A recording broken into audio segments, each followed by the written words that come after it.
Maracanã antigamente. Antigamente, a ida ao Maracanã era muito comum entre as pessoas. Todo final de semana era certo de o estádio estar cheio. A Geral, uma das arquibancadas mais icônicas do Maracanã, era o lugar onde fervorosos torcedores se reuniam. Com ingressos mais acessíveis, a Geral vibrava com cantos, bandeiras e muita paixão. A atmosfera era elétrica, com torcedores de diferentes times compartilhando o mesmo espaço. O som das músicas, os tambores e as cores das camisas criavam um cenário inesquecível. Os jogos entre os times cariocas eram verdadeiros espetáculos. Flamengo, Fluminense, Vasco, Botafogo se enfrentavam em partidas emocionantes. Os clássicos eram aguardados com grande expectativa. As rivalidades ferviam nas arquibancadas e os torcedores se dividiam entre alegria e tensão. Os arredores do Maracanã eram um verdadeiro cenário de festa. Os torcedores chegavam em grupos animados, vestindo suas camisas e carregando bandeiras. A caminhada até o estádio era parte da experiência, com conversas sobre as escalações e os palpites. As ruas ficavam congestionadas e os bares próximos estavam cheios de torcedores. A energia era contagiante e todos compartilhavam a ansiedade pelo início da partida. O Maracanã antes da reforma acomodava mais de 150 mil pessoas. Atualmente, a ida do Maracanã já não é uma coisa tão comum. Já não é mais certo o estádio estar lotado todos os dias.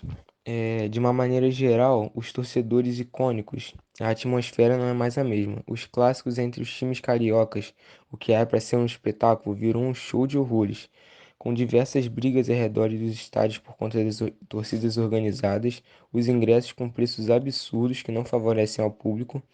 E após várias intervenções e reformas, a capacidade foi reduzida a 78.838 pessoas.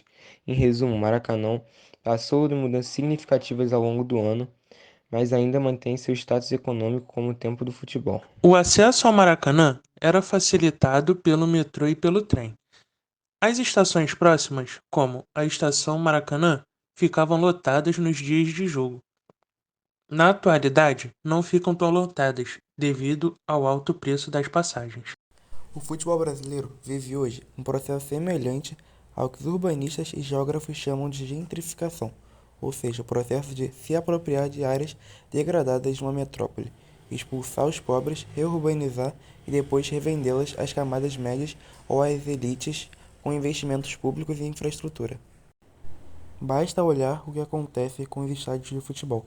40 anos atrás, o Brasil orgulhava-se de possuir os maiores estádios do mundo. Tivemos jogos com quase 200 mil pessoas, como Brasil-Uruguai na final da Copa do Mundo de 1950, Brasil 1-0 Paraguai em 1969, pelas eliminatórias da Copa do ano seguinte, e Flamengo 0-0 Fluminense, em 1963, na decisão do Campeonato Carioca.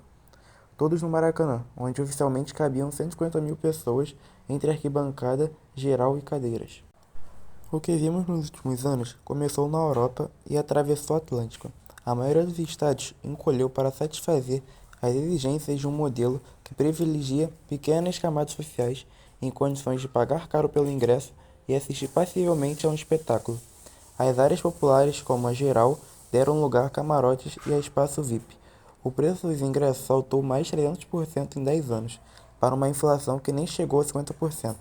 Aquele torcedor da Geral, rádio de pilha colado ao ouvido, eternizado pela teleobjetiva da Cinejornal, Canal 100, ficou no passado. O que os administradores privados desejam é o torcedor comportado que não carrega bandeiras, só se levanta na hora de gritar gol e aceita pagar taxas caras para usar o estacionamento do estádio em cidades onde o transporte público está abaixo da crítica.